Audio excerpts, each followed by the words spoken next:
Welcome to the How Did That Work Out podcast, where we share, explore, as well as inspect internally and externally a variety of our life situations as well as others, all for the purpose of answering, how did that work out? I'm your host, Mike J. And I'm your host, Graham. Let's get into this.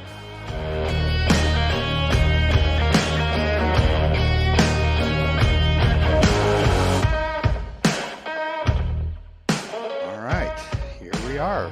New episode, new week, new episode. Yep, getting our act together.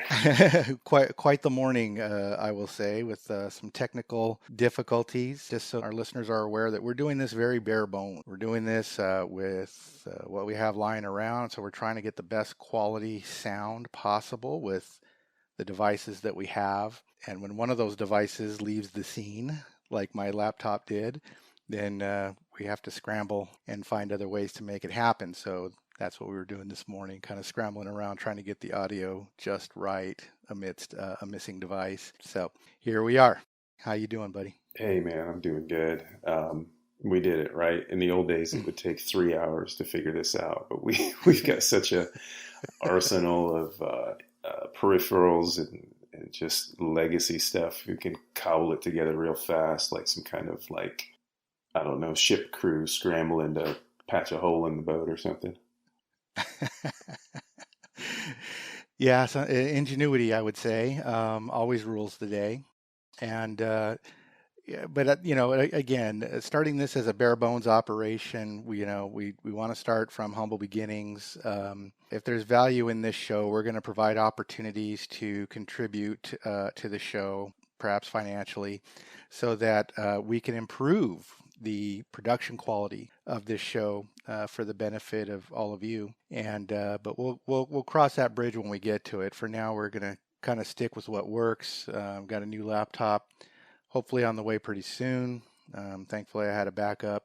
Definitely had a spare laying around because I'm not that kind of a geek. So got backups for the backups. There it is, man. That redundancy.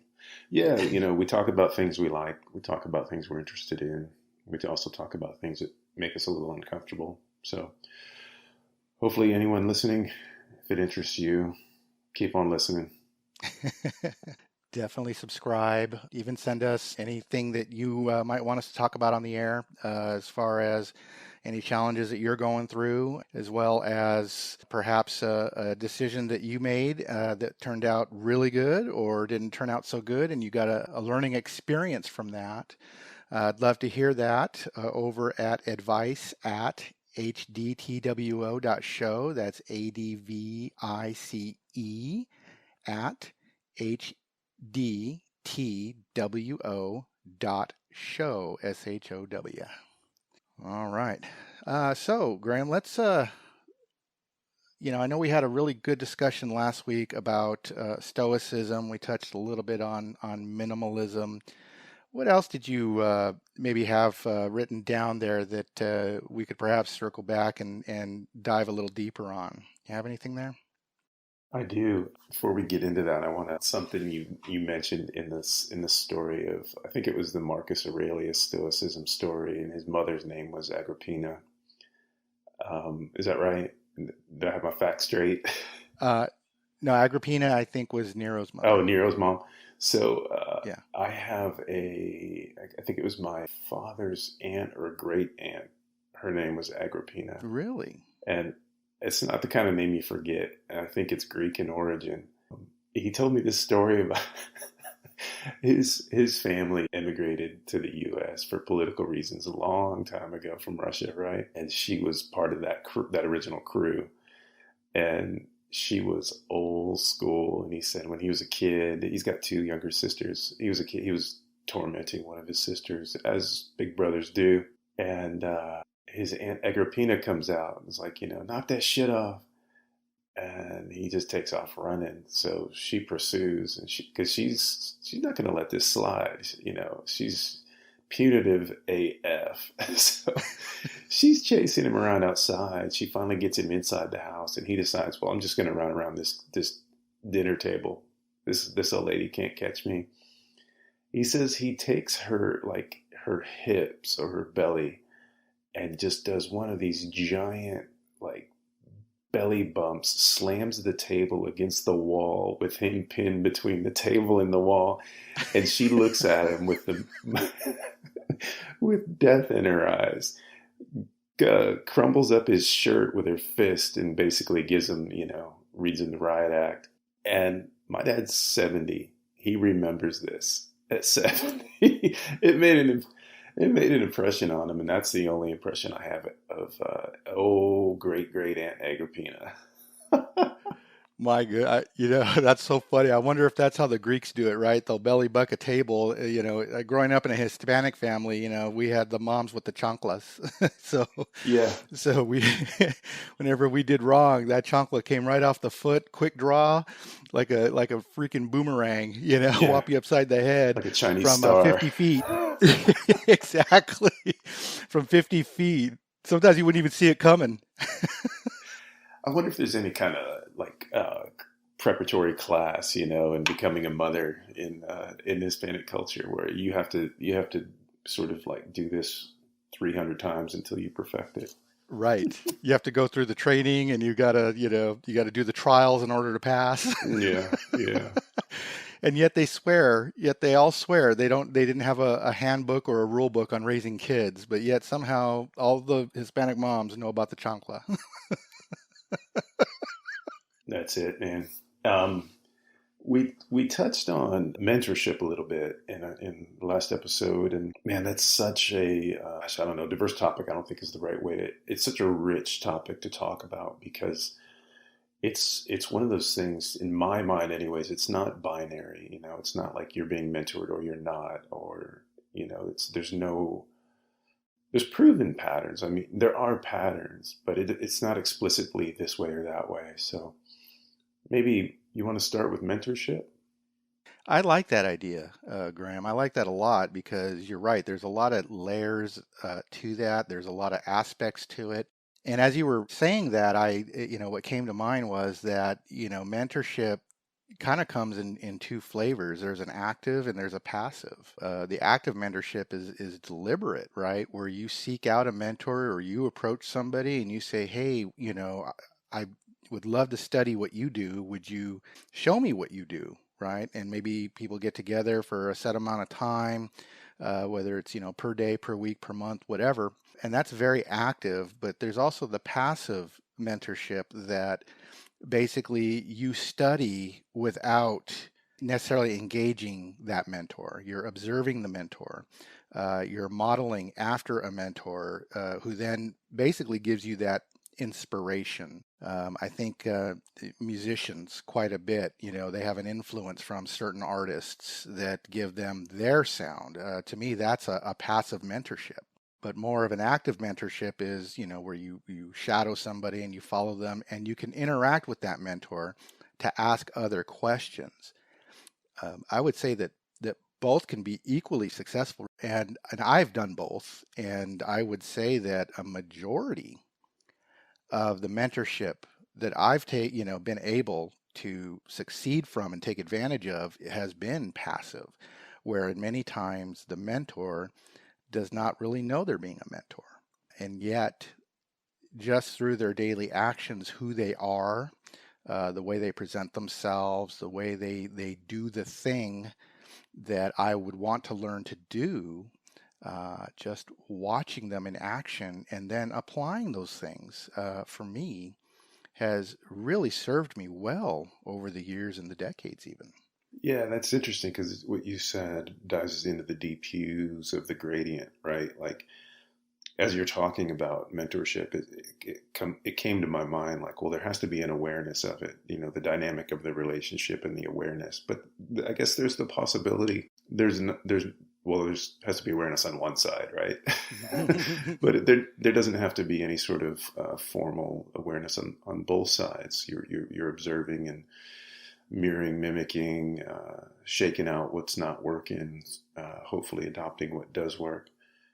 Yeah, it's interesting. Yeah, and I think the one common thread there, Graham, is the mentee, right? I think the person that wants to learn is the constant here, just in the sense that, not everybody you approach to be a mentor wants to be your mentor. Then you can, switch into passive mode where you just kind of watch them anyway, right? And you may not get that full interaction. You may not get the question and answers piece, but sometimes the answers to your questions present themselves on their own. You don't necessarily have to ask and receive. Sometimes those answers just come by doing, and therefore that leads to experience, right? So I think that the constant being that the mentee is wanting to learn, I think that's the most important piece of mentorship, is somebody that wants to learn, somebody that is eager to learn and will do anything to learn it. So if you approach somebody to be a mentor and they don't want to be your mentor, well, then you go into passive mode and you observe. You observe like a hawk. Maybe even take some notes, write some things down. Reflect at night and in the morning. So it's really up to the individual as to how much how far are they willing to go in order to receive that mentorship with or without somebody actively being your mentor. So in other words, it's not a reason, to give up, right? Oh, well, I approach Jim and he doesn't want to be my mentor, so I guess I'm, stuck in my dead end job for the rest of my life. That's you saying that. That's not the situation necessarily saying that, right? The situation basically changed for you and you have to change your approach. But that doesn't mean you're doomed or that you're destined to always fail or never meant to work yourself up in the world, right? That's kind of a cop out. But mentorship, I think, goes on a daily basis, whether we realize it or not. You're absolutely right. Awareness is not necessarily a criteria. The willingness to learn, I agree with you 100%, because otherwise all is lost. And what you just said touches on something really key, is that, and you hear this all your life growing up, is you got to know what your goal is, what your desired outcome was. Having Jim as your mentor wasn't your goal, and then I don't want to minimize it by saying it was a means to an end. It was an approach. It was, and him saying yes or no is contextual to his circumstances at that exact moment, the dynamics of person A's relationship with said Jim. um, but staying focused on your goal, if you want to get out of that thing that you're going to be stuck in for life that you don't like, find find Bob, find Bill, go for, keep trying. Well, that's certainly another avenue, isn't it? So, the answer to the question, hey, will you mentor me? It's not always, asked like that, but the answer to that question then would help determine what path you need to take in order to get to your goal. And you're absolutely right. You can't achieve something if you don't know what it is you want to achieve. I mean, I think that's perhaps, Graham, the issue with goal setting on the whole is we sometimes look at the outcome that we want, the benefit, but we don't really articulate what it is that we want that would get us that benefit. So until you know what you want, wanting to be wealthy, wanting to, live in a huge house with, 8 bedrooms, or, driving an exotic, sports car. Those are the byproducts. Those are the outcomes of achieving a particular goal that enables that. So saying, my New Year's resolution is to make more money. Okay. How would you go about doing that? Are you going to, work up in the current job that you're in? Work your way up? Are there opportunities for promotion and advancement? Or would you need to switch careers? If so, then what do you need to do to be able to switch those careers? It's not as impossible as it sounds. But the thing is that you're not going to, there's a Joe Jackson song from the 80s, you're not going to get what you want until you know what you want. And sometimes we mix the benefits and the outcomes, right, of our dreams as being the end state, and that's not necessarily the case. The end state is, what are you doing that got you that, and what are you doing to sustain that? So really, it those two things, I think, track to the one singular, which should be the goal, which is the thing that I am doing, or the things that I am doing, to enable those outcomes. Yeah, I'm inclined to agree. I think that the car and the stuff, those are belt buckles that demonstrate financial success. They themselves don't speak to success. They're just the showings of, or the rewards of financial success. Um, you want to take a little break, and when we come back, talk about it the other way around, kind of the top down version. Yeah, let's do it. Awesome. If you're interested in learning more about today's topic, be sure to sign up for our email list at hdtwoshow.substack.com.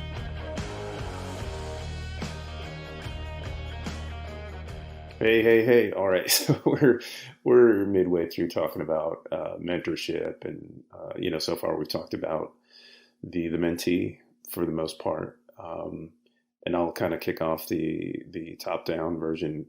Reason being is I've been the gracious recipient of a lot of generous mentorship over my life, and it wasn't until I was, I don't know, it wasn't until recently that I was able to just kind of play the tape back, the tape of your life that runs through your head, and as you kind of edit stuff to make it fit the way you want to remember yourself. And all these little touch points of people who were aware enough to see I just needed a little nudge at that moment. And I'm sure there's a bunch that I don't remember, that I don't acknowledge or appreciate today, but there's a handful that I do, and I'm very grateful for that. I'm not getting choked up. Something in my voice. Yeah. Well, then why are you crying? Yeah, exactly. Hold on. Let me cover the camera. Fan those tears, fan those tears. What was it? Yeah, clutch your pearls. Yeah, so I came up with I'd say a curious dad situation. Contentious would be a good word, and through that you come out of the house missing a lot of things that as a young man you probably want to be equipped with before you start testing yourself out in the world.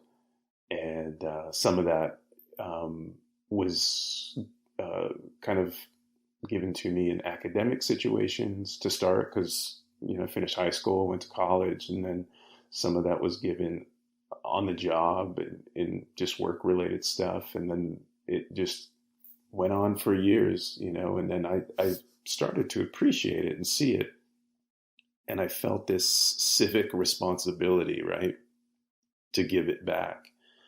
And I don't know, I don't think mentors are really good at it first time out the gate. Gosh, sometime in my 30s, I was given the gift of just this beautiful human being. He's my mentor, and I was aware of it, and I knew it. And so moving forward, he's been my model since.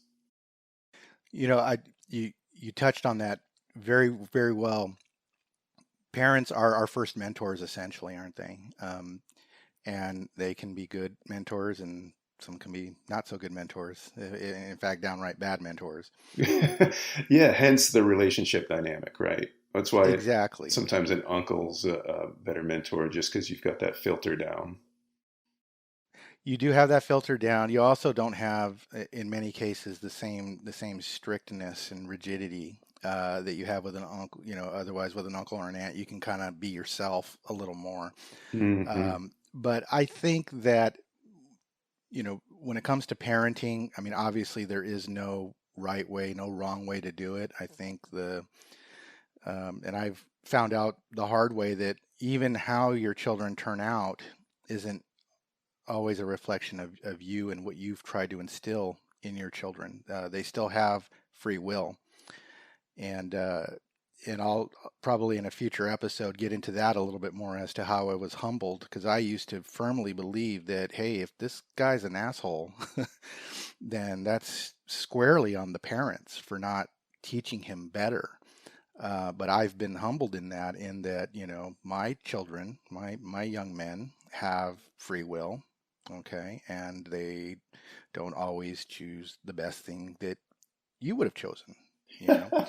Yeah, I think that's a plague that children have. But and even when you see it on the news, right? You see a very violent crime, and everyone out loud is asking, well, where the hell were the parents during all this, And again, though, it's mentorship. So kids do see what you do. Kids listen to what you say. So there's both active and passive in that, in the sense that you say, all right, son, I'm going to go teach you how to fish. Let's go fish. Then there's the passive where when you watch mom and dad argue, then you're getting, a kind of mentorship, not a healthy one, but a kind of mentorship on how you think relationships are in their normal state. So as parents, I think we really ought to be aware that we are mentoring 24/7 essentially. And it's a pretty big, responsibility. But one thing my dad told me, and I used to think it was kind of a cop out. But one thing my dad would always tell me is, there's no such thing as a bad parent. Okay. Even if they're a drunk, even if they're always gone, if they like to pick fights with everybody around them, there's no such thing as a bad parent. And of course, for dramatic effect, he was waiting for me to ask, well, how can that be? Yeah. Right. Just dangling the carrot. Let's go. Yeah, Daniel, Yeah, come okay, on, you're Dad. on Yeah, cue, yeah, you're up. So, okay, I'll bite, yeah. Dad. How can that be? And he says, well, even the bad parents are just good examples of what not to be. And there is truth in that nugget, right? In that, I have a very good friend of mine that had an abusive alcoholic father, and he was determined he wasn't going to be that guy. And he has three beautiful, absolutely gorgeous daughters who are all, they're at various stages. One's in college getting ready to go to law school. The other one is finishing up college. I want to say to be in social work, and then the youngest is in high school and a swimming superstar. So he was determined not to be that guy, and he made a vow to do it differently. So in that sense, my dad's little anecdote was proven true. Yeah, man, that's a really there's so much in what you just said. Um, Back to the mentee goals.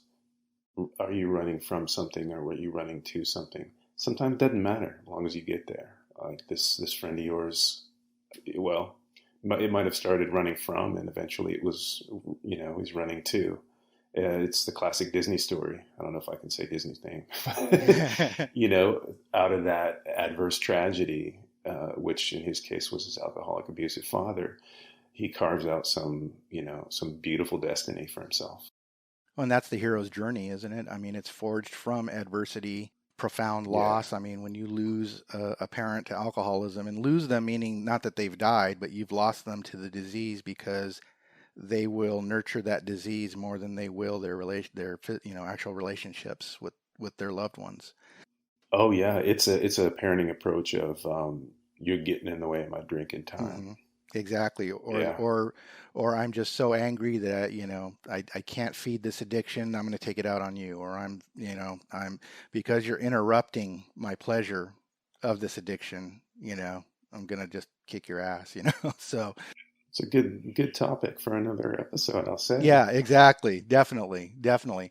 But going back to the mentorship thing, I do want to kind of go back a little bit and say that when I said the cars and the house are a byproduct, sometimes the car or the house is the goal, but it can't be unto itself. You've got to have a way.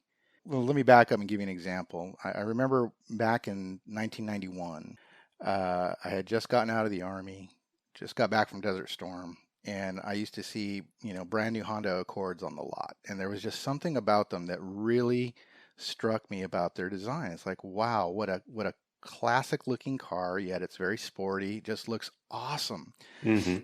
Had the clear headlights and was just really just a gorgeous car. And I remember on my wedding night, actually, went to a movie and we were walking back, and they were all lined up, and I'm like, and I told my then wife, I said, you know what, we're going to own one of these one day. And she's like, yeah, well, that would be nice, but don't know how we're going to do that. And I'm like, well, neither do I, but I just know that we're going to own one day. Mm-hmm. And lo and behold, within a year and a half, maybe less, I was driving, a brand new Honda Accord. I've said that, I would want, when I look at houses, I look for certain features like, oh, wow, I really want a house with that particular Mm-hmm. feature. I've had 2 of them now with that particular feature. And it doesn't just come automatic, I don't think. I think that it does take a little bit of mental training and discipline to say that if that is my goal, then the decisions that I'm going to make, whether I realize it or not, are going to help to get me there. So, the decisions that I would make with my finances, or the decisions I would make with the jobs I would take, would either get me closer or further from that goal. But again, you have to know what you want. I can't just say, well, I want a beautiful luxury car. No, I wanted a Honda Accord. I wanted a house with, stairs and a catwalk and I don't know, and a media room and things like that. But unless you get specific, you're not going to make the decisions that get you there. So again, specificity, now that I'm talking out loud about it, I think specificity is the key ingredient to this thing, right? And so that's goal setting, sure, and that's achieving goals, sure. But in the mentorship thing, I'd also like to say that I don't believe there's any such thing as a self-made man, because we're all, mentees to some degree if we are humble enough to say, hey, I have something to learn. I'm 51 years old. I've been in the IT industry over 30 years, and I still learn something new every damn day. Every day. Oh yeah, yeah, yeah, yeah. Goal setting, lifelong learning, taking notes. Chronicle my wisdom there, Yeah. would you, Graham? Yes, indeed. I've scribed it to the papyrus. But I think that doesn't get talked about enough. Reaching goals is sexy, right? It's a great, triumph. It's a great, great story, right? That you got there. But I think that the work that gets you there gets often overlooked because that's not as sexy. But before you do your first thing to get to your goal, you better define that goal and define it as clearly as you can, not just for yourself, but sometimes we share our goals, right? And if we're specific, people are going to be like, you really thought about that. Wow. And then they're going to want to help you. The people around you would say, I'd love to help you get to that. What can I do to help, and put it out in the world? Put it out in the world. That's the best way. It makes you both accountable, but it also helps others around you understand where you're coming from. So you're not operating under a veil. People know, why you're working later. People know why you're asking for extra work, not because you're kissing ass, but because, you've got a specific car you want to buy. Yeah, yeah. It's such a motivator too if you're not adept to setting and achieving goals. If you say it, it's a lot of work to go back and unsay it, and it's also humbling, maybe sometimes humiliating or embarrassing to say, "Oh, yeah, I'm giving up." Basically, I've given up. So sometimes saying it, you're immediately tethered to that goal until you achieve it. You've made it real. Yeah, yeah. It's no longer a dream, right? Or an idea. Yeah, you've made it real to other people, as real as it was to you at that moment. Yeah, I mean, and not to get too cliche, but the difference between a dream and a goal, right, is that with a goal you've got a plan. You're taking action. A dream is you'd love for that to magically appear, and you're not going to do anything to further that, right? But that's a dream. Yeah, and it's tough when you're young too. I found as I got older, all the things you hear, break it down into smaller parts, set goals, map out how to achieve them. It's tough until you do it, and the willingness to not get it right out the gate, and have a little bit of resilience is super important, right? Like if you materialize something, like map out the goal, put it on paper, something that's not just in your head, because it's easy to throw things away, I Hmm. guess, mentally and in the real world. But if you've got it mapped out and you start connecting the dots, where I am, where I want to end up, and you start to realize, what it would really take, what each step takes, sometimes your goal becomes a series of milestones that accumulate to a grand goal. And sometimes those milestones themselves can be rewards, because you need to reward yourself. We're human beings. We need to be rewarded for our actions. It's just something we want and desire. And as you get older, it gets so much easier. You do it repeatedly in your professional life. You do work that's project based. So you have to break it down, set it to timelines, be realistic. And that keeps you moving forward. That's the sense of accomplishment you Yeah. get when you break it down into those milestones. Because That's the fuel. well, it's the fuel, but it's also the compass. If you're achieving those milestones in a way that is in a way that is either pleasant for you or at a pace that you're comfortable with, that's great. Keep going. I think a lot of people fall into a mental trap of like, well, if I just keep doing the same thing, I won't get anywhere. Well, achieve the same milestone, but kill it like every time. Do it better. Best yourself. Come on. You want to take a little break? Yeah, let's do it. For more HDTWO content and the latest show updates, like and follow our Facebook page, Instagram account, and subscribe to our YouTube channel at HDTWO Show. Now, back to the show. So yeah, Graham, when it comes to being a mentor, I think you have to have a confidence in yourself as well. I think I heard a lot in the military that the things that I do is job security. I'm not going to share that. That's my secret. That's what I took years to learn, and I'm not going to give that away because that's my job security. Heard a lot of that in the military, and that's obviously not a healthy way to look at things. The way I see things as a mentor is that if you are going to mentor, you want to be comfortable and confident in yourself as that mentor, that essentially you're going to be working yourself out of a job, and that really should be the goal, right? Yeah, and you see that approach start in the household, man. Older siblings, boy, some of them, they keep those secrets. They want to make themselves important. And while it is a good feeling of importance and kind of feel like, wow, nothing moves around here without me. It also means though you can't take vacations. It means you can't take time off. You can't even be out sick without somebody ringing up your phone asking you where this or that is or how do you do this or that because you didn't mentor somebody ahead of time to show them how to function when you're not there. So therefore, yeah, you may have achieved your vision of job security, but also everything that comes with it, which means you never get time off, you never get to step away or walk away for any amount of time, and that can eventually result in burnout. Well, and you're starting to delineate between mentorship and just flat out training someone, right? Well, in a way, but if you've owned something for a long time, yeah, you are kind of training your replacement, but it is also mentorship. I'll give you an example. When I was overseas, my number came up to go on R&R for 2 weeks, which meant I got to come home and visit with my family and my kids and everything. So, but I was an operations sergeant, and we had a very large platoon,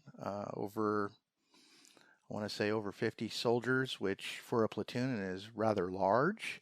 We also had a lot of moving pieces in the sense that we were a combat engineer battalion, so we actually operated heavy equipment, bulldozers and dump trucks and scrapers and all kinds of stuff. So we not only had personnel that we had to make sure we're always, moving on time and on target, but we also had equipment that had to be moving on time and on target as well. And sometimes that equipment, would deadline, meaning it would be out of service, and you had to track everything to bring it back into service, etc.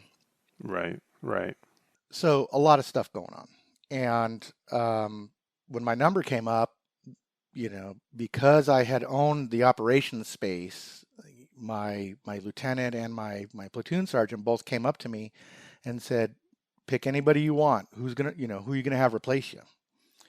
And there was this awesome guy. He was one rank below me, so I didn't necessarily have to pick somebody of the same rank or even a rank above me. I could essentially pick whoever I wanted. So, I said, you know what, this specialist here, he would come and hang out after he was done for the day. He'd just come and hang out. We talk about music or whatever, but he also observed how the office operated, because even though most of the troops were done for the day, I still had another many hours. I mean, I was working 20 hours a day.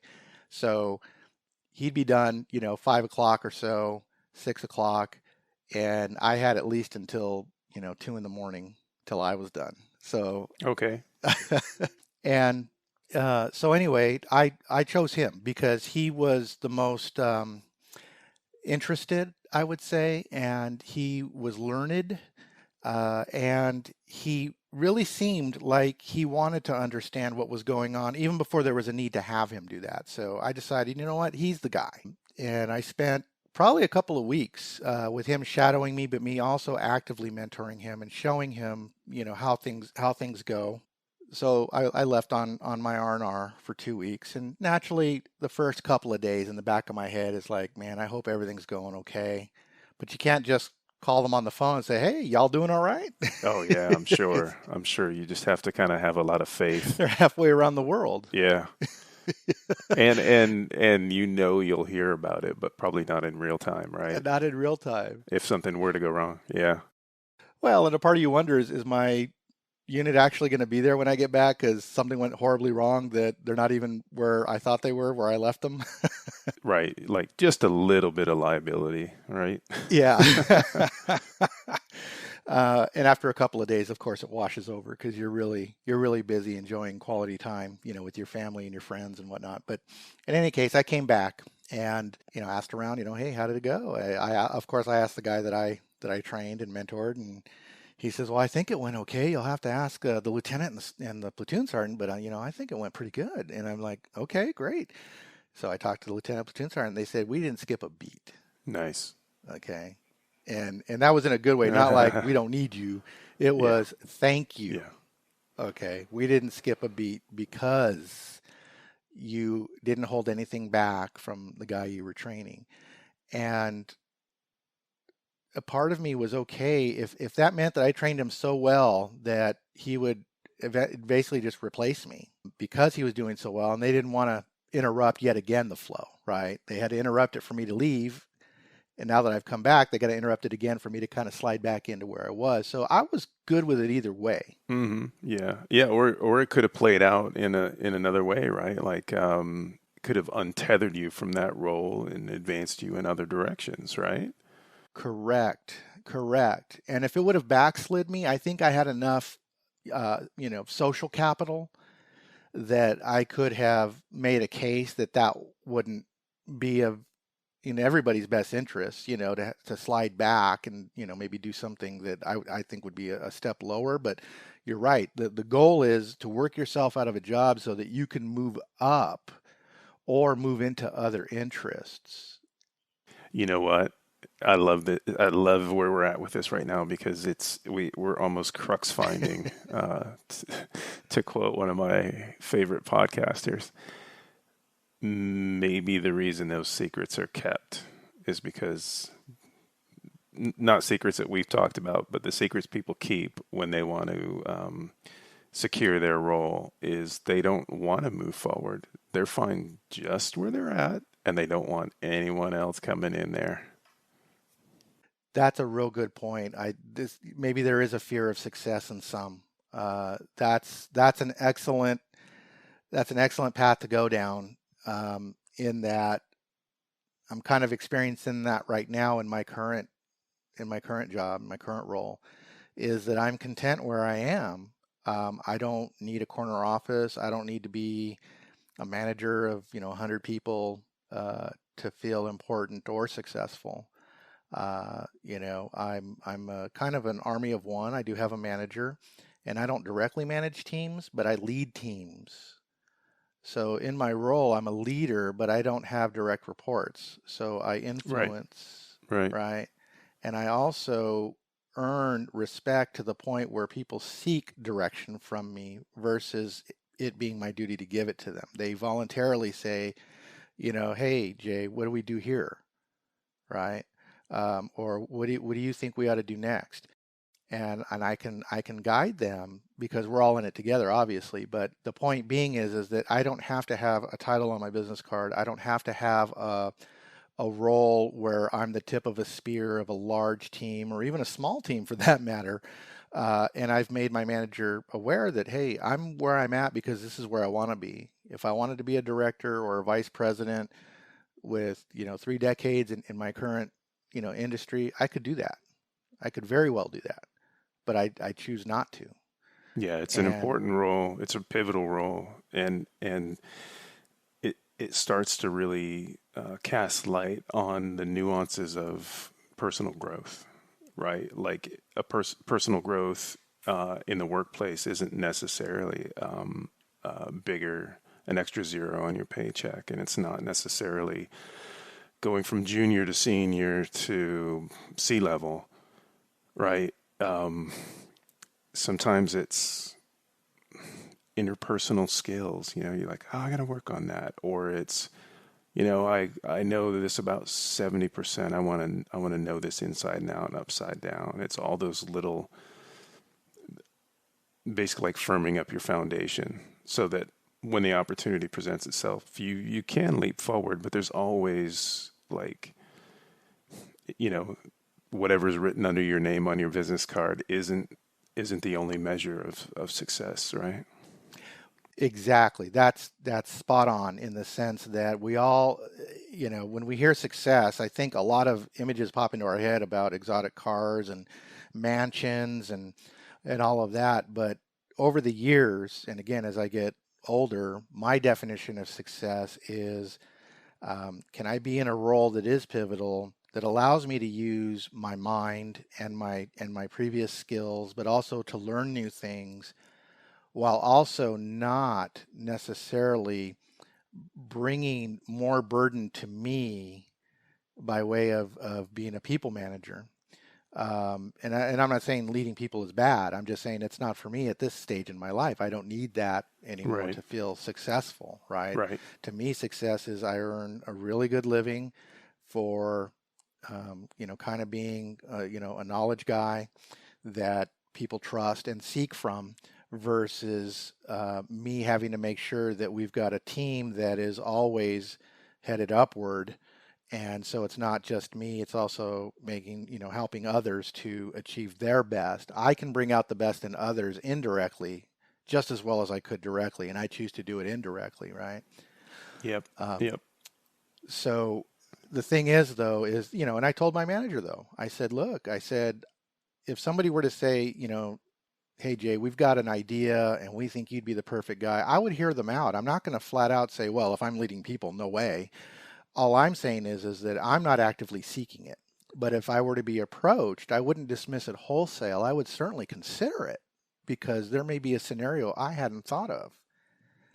And if I just say, well, I'm fine where I am, don't even approach me, well, that's limiting too. And I don't believe in limiting oneself. Yeah, yeah. I think, and that flexibility you're describing, I think is really important. And it's something it feels like every episode we talk about. It's the gradients in between.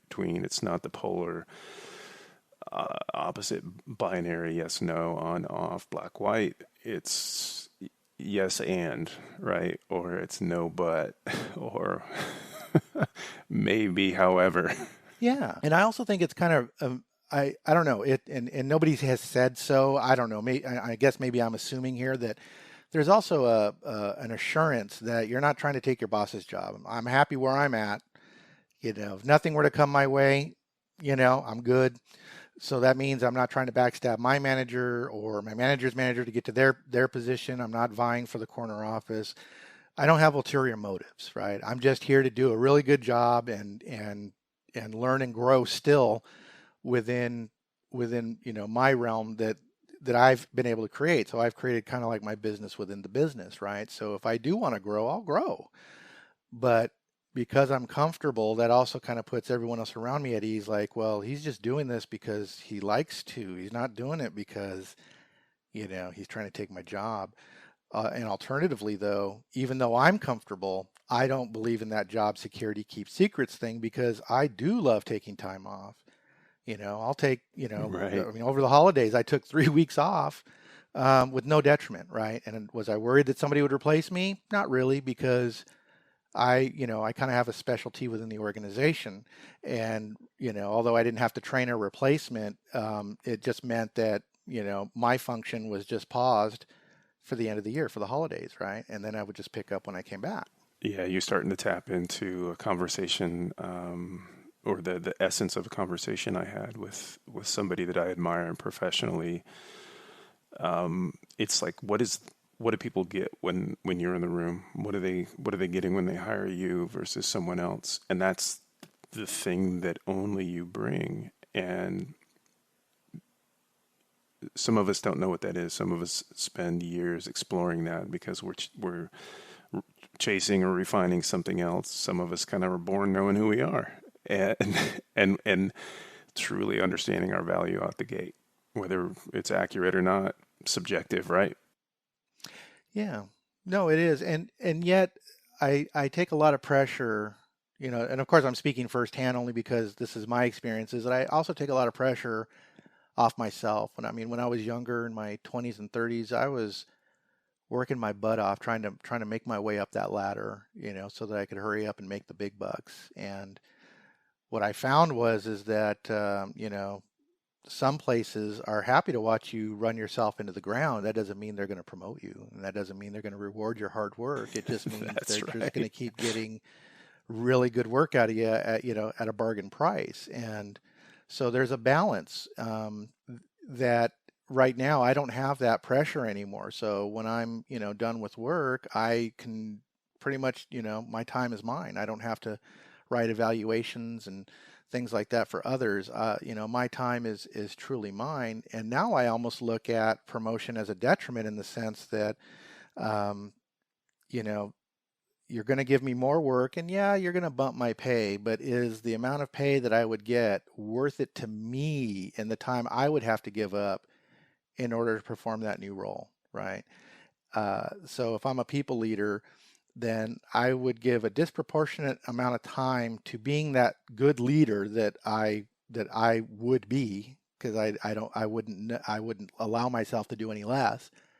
But then the amount of money I'm getting to compensate for that extra work to me is not equivalent, because I value time so much that if I were to have to give up some of that time that I do value, the compensation I get, I don't think would be enough. So therefore, I'd rather just not do it. Hmm. Yeah, and you've just highlighted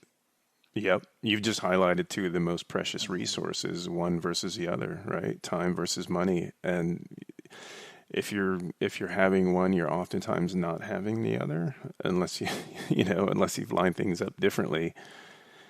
Yeah, here's Hmm. and that's a snapshot of right now, right? Like, I think it's important that people understand, okay, yeah, you know who you are, you know your value, you know your kind of how you affect any ecosystem you're into, good or bad. Funny story. So I borrowed one of our neighbors' road bikes, because I was kind of curious. I was like, man, those guys, they move so fast. They've got the thinner tires, the lighter bikes. It was amazing. Like humping it up these hills.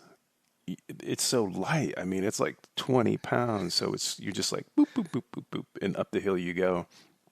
On my first day out, I got in the top four slot on one segment. and I maxed out at 48 Whoa, miles an hour down whoa. one of our hills. I was like, all right, I see what that's about. I could see Hmm. myself doing this. It's a different horse, right? But he before that had a bike and that he regrets selling. And it was just one of those funny kind of bittersweetnesses in life is that you think you know what the rest of your life is going to look like. You think you got it all mapped out. You're like, yeah, I'll never use this again. And then you sell it 5 years later. You regret having sold it and it's not in your possession anymore. And you're going to spend twice as much to get anything Right, close to right. that back. So you never know what the future holds.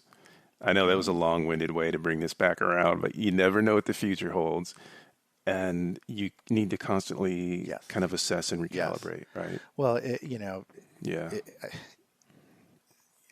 whenever I'm presented with a choice of, hey, you can either, you worked a lot, so you can either get paid overtime, or we can give you the equal amount of time that you worked overtime in time off.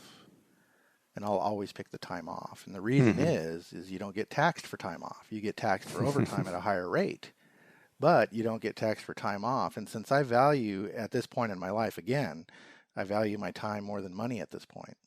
I would rather take the time off because I can do a lot of things with time off, right? And I can do some things with money, but I feel I can do a lot more worthwhile things with the time off instead. And I don't get taxed for that worthwhile stuff.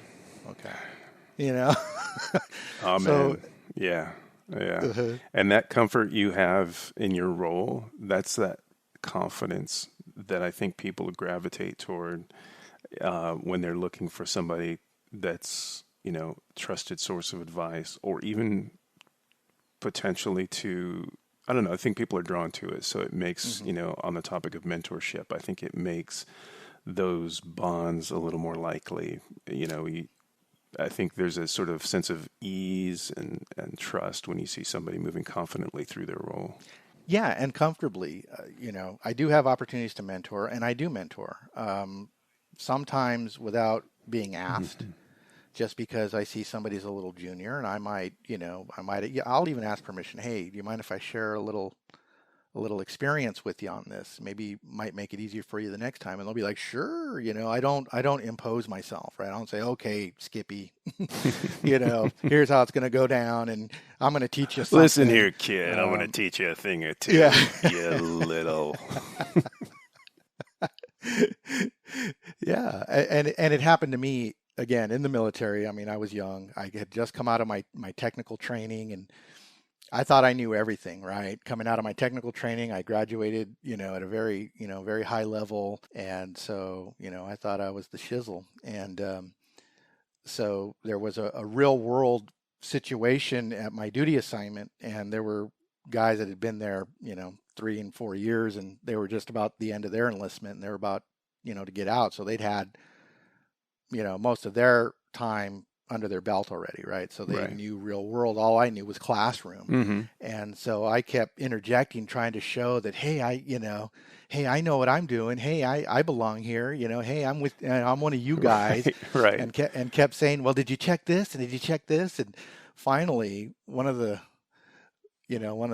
older veterans, older, 21, but when you're 18 years old, that's older, Yeah. Yeah. You're getting up there in years. He's Yeah, so he snapped, he just looked at me and goes, "You know what? You might learn a lot more if you just shut up and watch what's going on by the people who know what's going on." Man. And I was like, "Whoa." And that taught me to, you know, observe, listen, and he said, and then he finished it off with, "And by the time you get out of here, you might just learn something."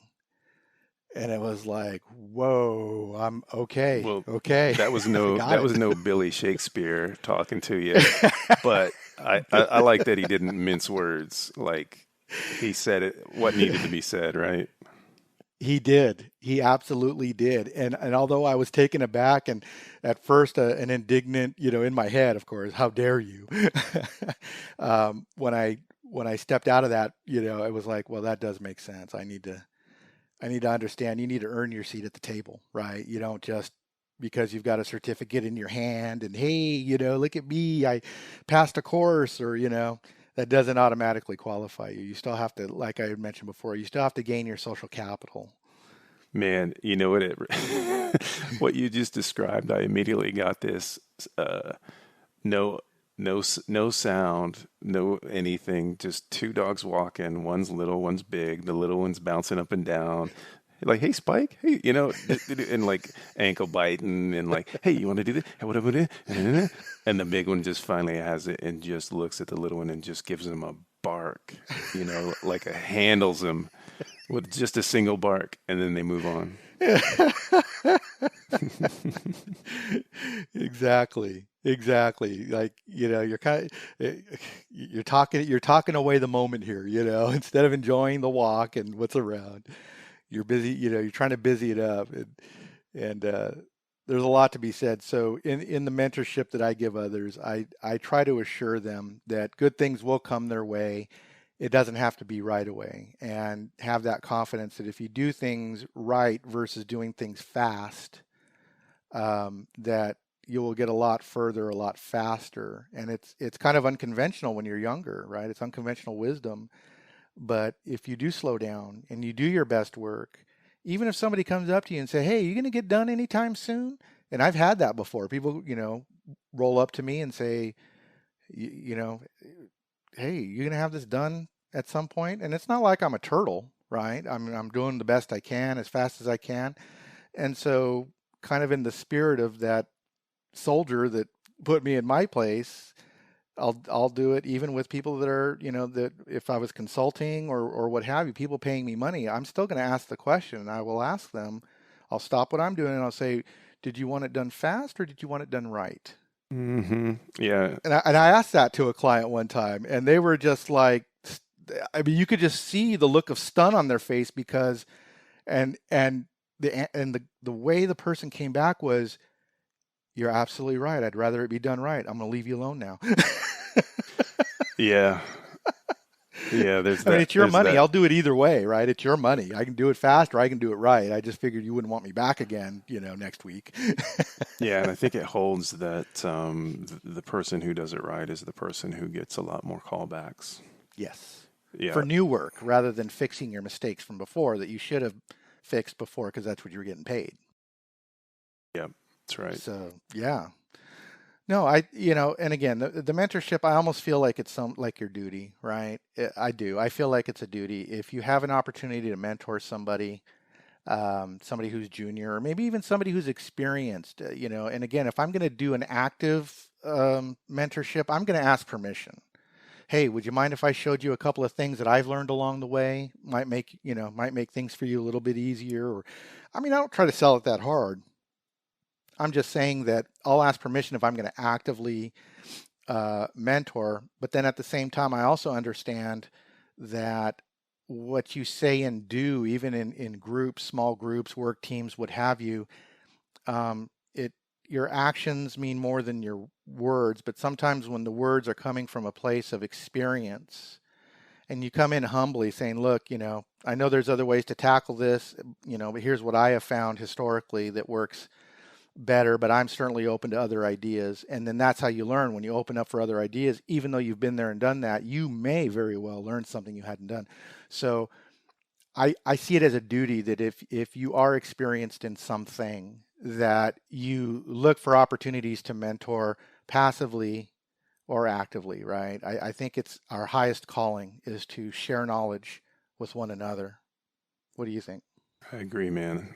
100%. It's our civic duty. Mm-hmm.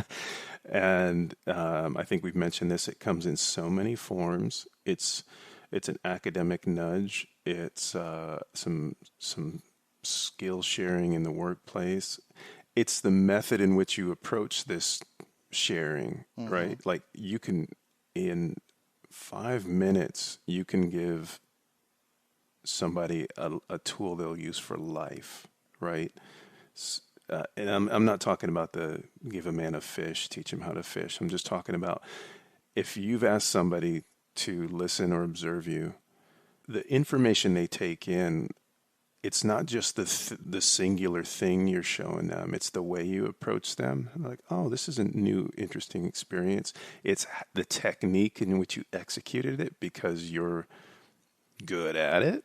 They're going to notice that too. And then they're going to take in, if it had been written on paper with no nuance or personal approach, just like the tech manual. All of that, they're taking in all of that, and hopefully that'll stick with them and they'll give it back. Absolutely. Absolutely. I'd actually like to add one more thing on top of that, which is when we teach, when we mentor, we also learn, probably more than the student. Oh, yeah. Good point. Good point. How many times have you been asked to give a training or speak on a particular topic, and you're going to research it even though you know it? You're not just going to just show up and be awesome. You're going to prepare. And how much more do you learn from that experience yourself? So if you're showing others how to do the thing, then you're also going to remind yourself what helped you become good at that thing. And also the spirit of youth of who you're showing, which is new to them. They're going to ask questions that you didn't even think you'd get, and you didn't even have to answer before. And now you've got to answer like, whoa, okay, I learned something new. I learned another reason why this might be important, or why this might be helpful, or things like that. Yeah, and the question word being oftentimes why. Why? Exactly. Right? Like whether it's children or Yes. the junior that you're trying to coach up. Yes. Yes. And that's and you mentioned children. I think that's the most immediate form of mentorship, right? Whether you're teaching your kids or if you're an uncle, you teach your nephews or nieces how to do things. My dad didn't teach me how to tie my shoes. My uncle, his brother, who he came from 8 brothers and sisters, but the brother who was born right after him taught me how to tie my shoes. You see, and he was an uncle, right? So I think that mentorship also, if we look at what we're passing on to our children, rather than just, well, they need to know how to do it so they can do it and I don't have to. I would look at it more like, hey, you know what? I'm going to pass this on to my kids or to my nephew or to my niece because I know how to do it, and I'd love for them to learn how to do it right. And I'd love to know that I passed a part of me on to them. So that's how we live. That's our legacy, more so than a name on a building, right? Or a school named after us. The legacy is, what did you really teach those around you, and those that you love, and those that you don't even know? What did you teach them? Yeah. Both deliberately, accidentally, Yeah. in a single moment or over the course of decades, right? Exactly. Or we can be selfish and have that job security and not share with anybody, and look at the world through that kind of a lens where nobody deserves what I know. But I learned everything I know from everything around me. Why would I be stingy with that? Yeah. I got to give. That's how I got it. People were giving, and so I want to give back, and that's how we do that, right? It's through mentorship. Yeah, man. Yeah, well said. Good stuff. All right. Well, I think that covers the topic of mentorship. I think that was a really good topic for you to bring up from, I guess, what that was from a previous episode. So that was a really good topic here to discuss today. Yeah. It's one of those things that it's going to come up again. It's just Absolutely. It's so woven into whether we realize it or not. It's like the polyester in your clothes. You don't know it's there, but it's woven in between the cotton. Is that Egyptian cotton? And how many thread count is that? So. Yeah, it's in there. All right. Well, that about does it for this episode. Really appreciate y'all tuning in. Hope we're able to share something of value with you, and looking forward to doing the same with you next week. But you never know what we're going to talk about, so be sure to tune in. Neither do we. Yeah, this has been a good one. Awesome. Well, thanks a lot, Graham, and thank you, everyone. And we'll see you next week. Bye, everyone. Like what you hear today? Do Mike, Jay, and Graham a favor by leaving them some feedback. They'll do anything for an excellent review.